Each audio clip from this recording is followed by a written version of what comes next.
Good morning, CIC. It's good to see you all. I hope you had an awesome Christmas day and having had an amazing Christmas season and wrapping up the end of this year 2024 well. And just looking forward to the new year 2025 and all the blessings to you. Thank you for coming. It's good to have you here. The fact that you are looking at me right now via video, it actually means I became the next senior pastor of our church network that includes CIC. And I also want to say words of appreciation to the search committee. Um, they did made a lot of sacrifice to be part of this very important process. I also thank you again for coming to CIC, and I feel very sorry that I couldn't be there with you and speak to you in person. Next week, the first Sunday of 2025, New Year, I'll be there and I'll meet you there in person. So I'm looking forward to that too. I am speaking to you right now I'm recording this in my office at home. I did record this message at Riverside Church on the stage like I did last week, but I wanted to make some changes, so I am re-recording the video. So here we go. So today we're gonna jump into the passage, Book of Acts from New Testament, chapter 2, verse 46 to 47. Let me read the passage for you. Every day they continued to meet together in the temple courts. They broke bread in their homes and ate together with glad and sincere hearts, praising God and enjoying the favor of all the people. And the Lord added to their number daily those who were being saved. Recently, I saw the sign that was hanging at the airport in Helsinki in Finland. It was very interestingly challenging, welcoming the guests, tourists visiting the city. It goes, nobody in their right mind would never come to Helsinki in November, except you, you badass. Welcome. I'm not really sure if the word badass is proper to be used in church, but well, they use it in the airport, so I guess it's okay. If you go to Helsinki, well, Finland, in the winter time, I think the November is the beginning of, or I don't know, middle of the winter in Finland. But if you go there in winter time, I heard that the temperature goes all the way down to negative 34.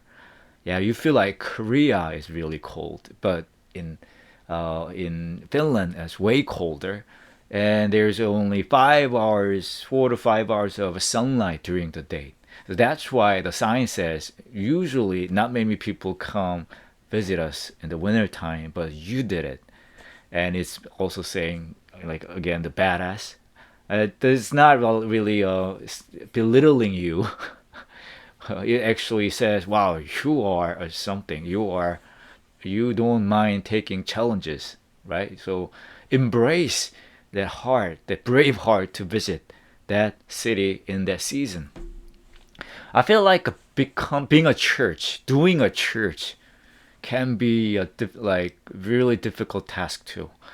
Even like CIC, we start our worship 9:30 in the morning, Sunday morning, right? I know some of you have really hard time to even come to church. You have to get up early, and a precious weekend. If you work Monday through Friday, weekend obviously is very precious to you. You need some time to rest. You need to give yourself some entertainment, but you do want to take some time, to come here to worship with us together. So doing a church, being a part of a church is not really easy task to do. If you have a little children, if it's even harder because you gotta, make sure they get up early and you gotta throw all that in your car, and you gotta carry all the strollers and other stuff to support them, keep them alive. So that's even harder. So church is not easy thing to do. But thank you for coming. Thank you for being a part of our church, CIC community, CIC congregation, CIC family. So I was thinking, then what is the church? How do we actually do it right? How do we do the church right? You may come up with different ideas. Some of you may say, if we do all those some religious rituals right, then we do our church right. Because to many of you, doing a church is more of a like religious activity. Some of you may say, if we have more like events, then that will be awesome. That will be the way we do church right. Because if you come to church, you want to experience more events. Some of you even may say, oh, if we get more education of Bible, if we get more quality teaching of Bible, if I know more about Bible, then we are doing it right. Maybe you are all right. Yeah, there are so many things that are very important matter to do church right. But I want to lead you to the early church, very first church that happened in the book of Acts, and what they actually did, and what they really emphasized. Then from that, we can learn more about how we do church right. The very first thing the first church in the book of Acts they did was they were open to the world. They were not just group of people who gathered together and just for their own sake. They were making sure that their community was open to others. If you look at verse 47, it goes, they're praising God and enjoying the favor of all the people. Enjoying the favor of all the people. So basically, it's saying people outside the church, not just inside the church, people outside the church, they really happy to see the church, that the community of church gathering and looking at them. Wow, that's something beneficial to us. That group of people, wow, that I really like them. But if you see this verse in even deeper level, then you can find something even more important. Many of you may say I usually when I preach throw jokes and show you interesting pictures and touch kind of too lightly on the scripture. So at this moment, I want to take you to kind of deeper level of scripture learning. Okay, so if you look, this same verse, same phrase in Greek word, the original language of Bible, we can even learn something more interesting, something more challenging. In Greek, it goes kai ekontes karin pros holon ton laon. Okay, this is the phrase I just described to you. They had the favor. People favor. All the people favor the church. But it goes kai ekontes karin pros holon ton laon. It means ekontes. Ekontes means having. Okay, having. And pros means to, toward, for. Holon ton laon means all people. So there basically is saying ekontes pros holon ton laon, having toward all people. Having toward all people. The church was having something toward all people. What was the church having toward all people? It says karin. Karin is objective form of charis, which means grace. So this phrase, if you literally translate it, it goes having grace toward all people, having grace for all people. Back then, the first church was having grace for all people. It actually means they were not just the people who keep the grace within them. They're not the group of people who enjoy that amazing graces within themselves. They were the group of people who had grace available for all people, everybody, even unchurched people. They were the group of community who had this grace accessible toward all the people, not just people inside of church, but people outside of church. So remembering that, learning from this phrase in the verse 46, I think our church gotta do the same. We gotta do the same. We gotta have that grace available, accessible for the people, all the people, even including unchurched people.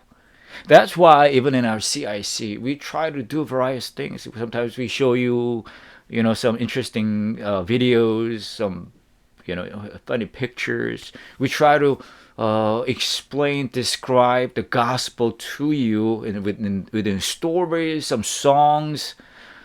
We want to make sure that it is understandable, accessible for the people, unchurched people, even if there are only one or two who come to CIC worship on that given day, even if there's none who shows up on that given Sunday morning at 9:30, we still want to make sure our grace we have in this church is available, accessible, understandable for those who may come on that day.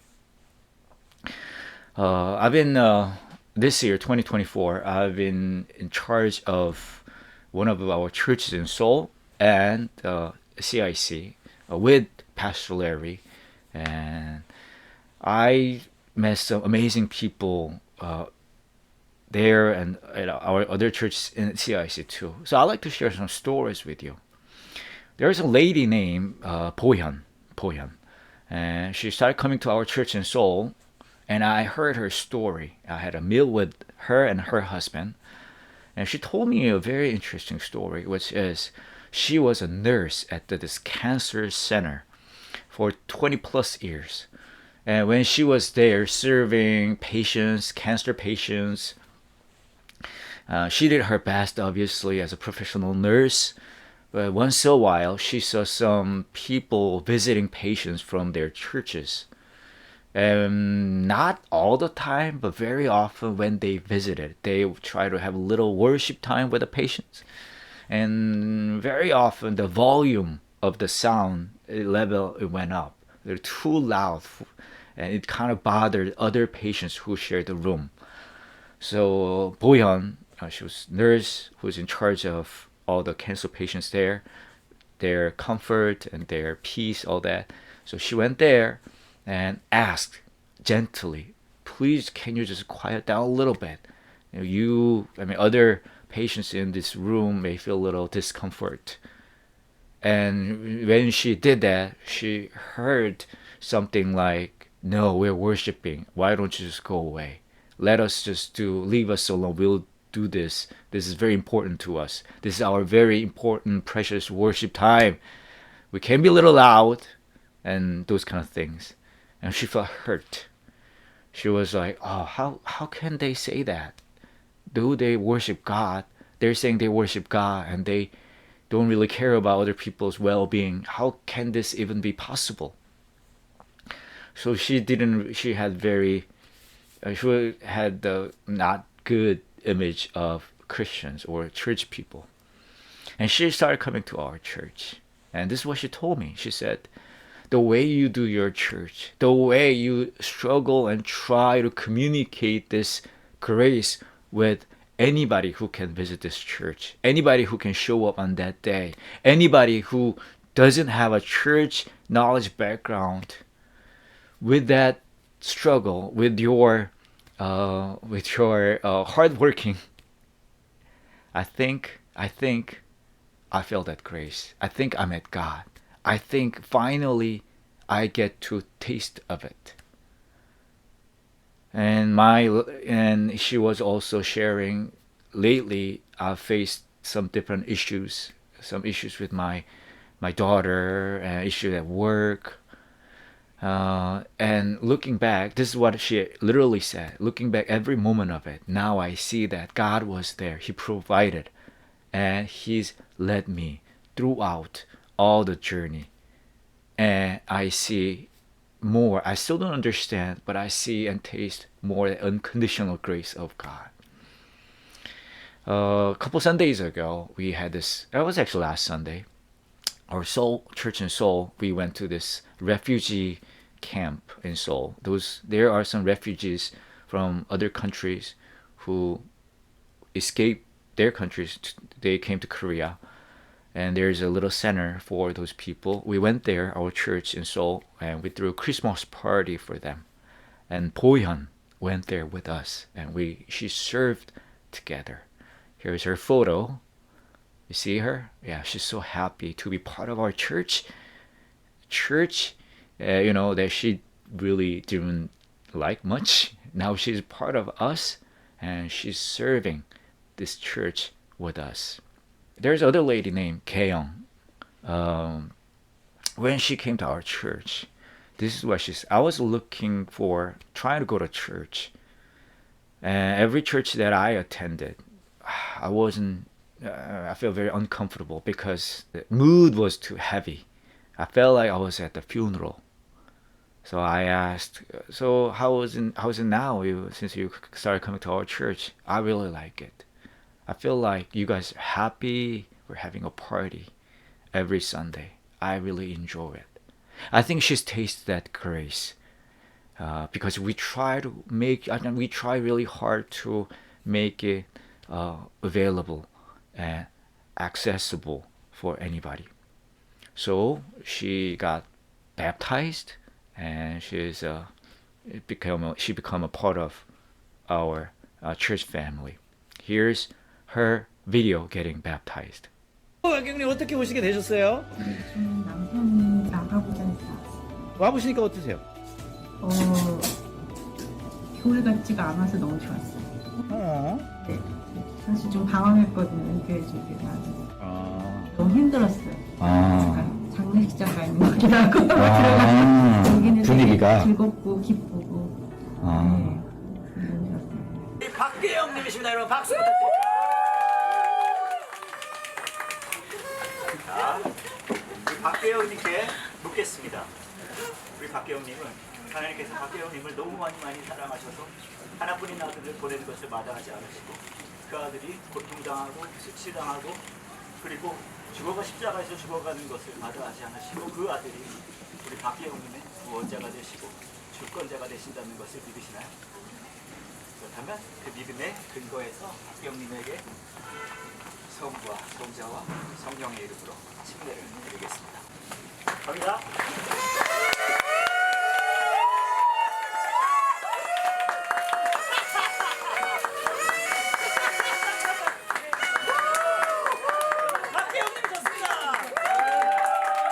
There's also a guy named Myunghwan, was not a believer, but he wanted to play baseball. He wanted to play so bad. But the wife said, if you join the church baseball team, then you can play. So he did. And I was in the baseball team, and we became teammates in our team. And we had a lot of fun. And as we did that, he started coming to church.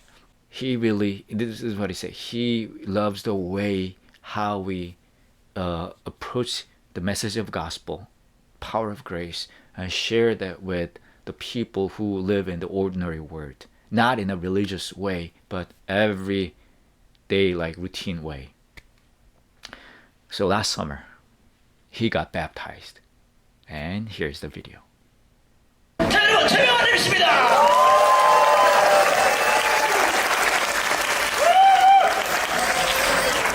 사랑하는 최명환님께 묻겠습니다. 우리 사랑하는 최명환님은 하나님이 우리 최명환님을 많이 사랑하셔서 하나뿐인 아들을 내어놓는 걸 마다하지 않으시고 그 아들이 최명환님을 위해서 고통당하고 수치당하고 죽임당하는 걸 마다하지 않으시고 최명환님의 삶에 주권자가 되고 구원자가 되신다는 것을 믿어요. 그렇다면 그 믿음의 근거에서 성부와 성자와 성령의 이름으로 침례를 드리겠습니다.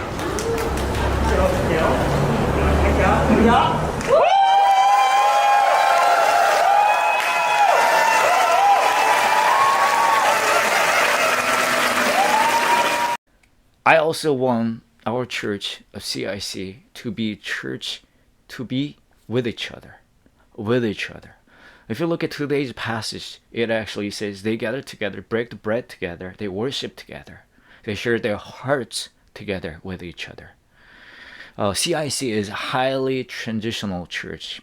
many people come and go. Some of you stay here for short term, some of you stay long term. But it doesn't really matter how long you stay here at CIC. I still want you to be part of our CIC family. I want you to share your hearts and your life with each other. We have a small group that gathers Sunday after worship. Please, Mr. Perry is doing awesome job leading it. Steve is doing awesome job helping it. So I want you to stay a little bit and be part of that small group. And I want also you to be feel free, feel open to me and Pastor Larry. I and Pastor Larry, we want to be your pastor, somebody you can share your hearts with. So here's my number. Okay, this is my number. This is my phone number. Save it. Okay, 010-6522-7994. 010-6522. Take out your phone, save it, and whenever you feel you're losing your heart, just call me or text me.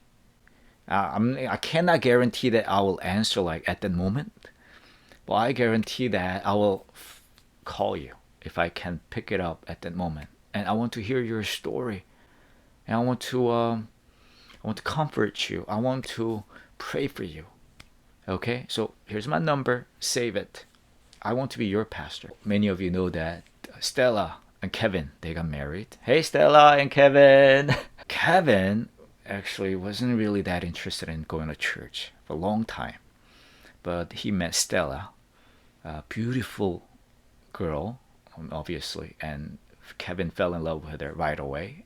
And Kevin proposed to Stella, but Stella said, if you want to marry me, if you want to date with me, you gotta start going to church. So they started searching for a good church, but Kevin kind of had a hard time and fitting in their traditional style Korean churches, and they started coming to CIC. And Kevin loved our church, CIC, and they asked me to MC the ceremony.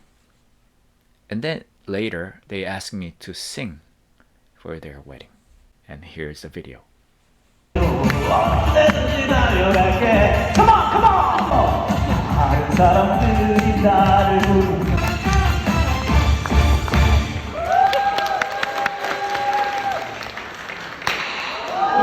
I know. You may think, Pastor Sonny, wow, how could you do that? You ruined the wedding. I kind of didn't want to do it either. I'm like, when Kevin asked me if I can sing for their wedding, I'm like, are you really sure I may ruin your wedding? As I was like dancing with their parents. Did you see that? I was dancing. I was like, what am I doing? I'm in my mid 40. I'm in my mid 40 and I'm dancing at their wedding. But the reason why I decided to do this is Kevin goes, I want you to do this because you're my pastor. I'm like, oh, to be your pastor. And if it requires me to dance for you, I will dance. To be your pastor, if it requires for me to sing, I'll sing. To be your pastor, if it requires for me to spend my time to listen to your concerns and your life stories, I will gladly do that. To be your pastor, if it requires for me to be there and pray for me, I will definitely do that. Actually, to be the title, the senior pastor of our church network of CIC, it is my honor, and I'm overwhelmed by the weight of it. Yet, the greater honor for me is not to become a senior or lead pastor of our church network of 1,400 people congregation, but my honor, the greater honor for me is to be your pastor. I want to be your pastor. So anything happen in your life, did you save the number? And call me, text me. Okay? And I also want you to do the same with each other. Share your hearts, your concerns with each other, and pray for each other. That's the church. Now we gather together, keep some do the religious rituals. Matthew 16:24, Luke 9:23, Mark 8:34. Same statement, same invitation. Jesus says, "Whoever wants to be my disciple must deny themselves and take up their cross daily and follow me. Whoever wants to come after me, you must deny yourself and take up your own cross daily and follow me." This is an invitation. But whenever you actually see an invitation from somebody for a party or gathering, anything, what do? You basically look for something good, something you like in that invitation. It goes, if the invitation goes, we want you to come, we're going to have a band, we're going to dance, and like, band, I like band. Oh, dance, I like dancing, We're gonna watch movie. Oh, movie. We're gonna have a drinks, awesome beverages. We're gonna have a pizza, and you go like, oh, something nice. This is very nice. I like it. Then you go, right? You take the invitation and go. So, like I said, this is an invitation from Jesus. The invitation. But my question is there anything good in this invitation? It goes, whoever wants to follow me, who wants to be my disciple, whoever wants to come after me, you got to deny yourself. Is it a good thing? Deny yourself? Do you like to deny yourself? I don't know about you, but I don't like denying myself, right? I don't like denying my own desire. I don't like denying my own ambition. I don't like denying my own, wants and needs. Denying yourself, no good. What's the thing after this? It goes, take up your own cross. Do you like take up your own cross? Is it really a good thing? Is it really tempting you? I don't know about you, but I don't want to take up my own cross. I don't even want to have my own cross. Cross, I don't know, maybe if you have a necklace with it and wear it, maybe it looks good. Have it hanging in your car, it looks good. But literal cross in your life, it doesn't look that comfortable at all. So in this invitation, there's nothing good in it, right? But there's only one thing. I see one thing good in it. And that good thing overcomes all these obstacles, all these disadvantages we may see in this invitation. What's that one thing good? It's not deny yourself. It's not take up your own cross. It's Jesus himself. This statement, this invitation shows basically Jesus saying, how worthy I am? How worthy I am for you to actually just come after me? Even through all this, despite all these obstacles, it shows how worthy I am to you. If you want to come after me. Yeah, I am that worthy.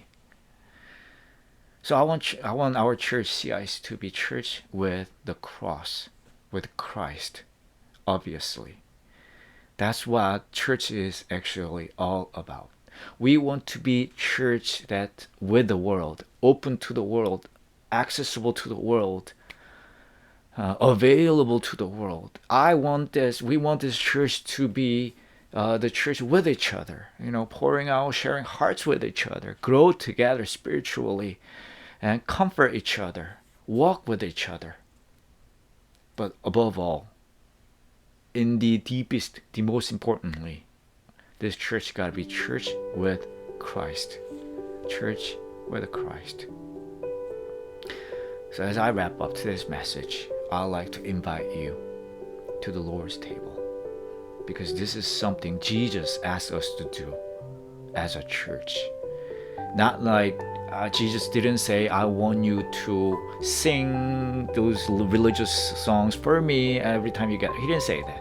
Jesus didn't ask us to, Sunday morning get up early and come to that. No, he didn't say that, to that worship. He said, ask us one thing. You know what? Whenever you break the bread, whenever you take the glass, take the cup, I want you to do this in remembrance of me. So as a church, CIC, I ask you to come to the Lord's table, and I want you to remember that cross. I want you to remember that broken body of Christ for you. I want you to remember the blood He shed for you. As we share this story of grace, as we share this story, this amazing story of what He's done for us, based on this story, sharing this story together, we can be called church. So, would you please come to the Lord's table and remember the cross? Remember the whole reason for this church, CIC. Please come.